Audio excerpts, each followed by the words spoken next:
May nadaanan nga pala ako nagtitinda ng shawarma dito sa Dao. Tingnan nyo naman ang itsura, sobrang nakakataka mga solid. Kaya napilitan akong bumili kahit wala akong balak na bumili. At eto na yung in-order ko mga solid. Ginagawa na nila. Tig 60 pesos nga pala ang order ng shawarma dito mga solid. Tingnan nyo naman yung sauce niyan, dami oh. Tapos yung laman, sobrang daming nilalagay. Chicken nga pala yung shawarma nila dito mga solid. At pagkatapos nilang lagyan ng napakaraming laman, dodoblehin nila yung sauce na nilagay nila mga solid. Talagang hindi tinitipid ang sangkap nila dito. At dahil wala akong kasamang cameraman mga solid, sa bahay ko natitirahin to. At dahil nandito na ako sa bahay, titirahin ko na to mga solid. Humingi pa nga ako ng extra sauce oh. First bite tayo mga solid. Sus Mariosep, panyama na po. At kung trip nyo naman yung spicy mga solid, bibigyan nila kayo ng spicy sauce. Sabay subo.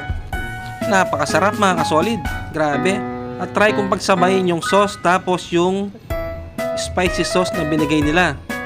Tapos isusubo mo ng buong buo. Yun no. So paano, hanggang dito na lang ang video to mga solid. Maraming salamat po sa panonood. God bless po.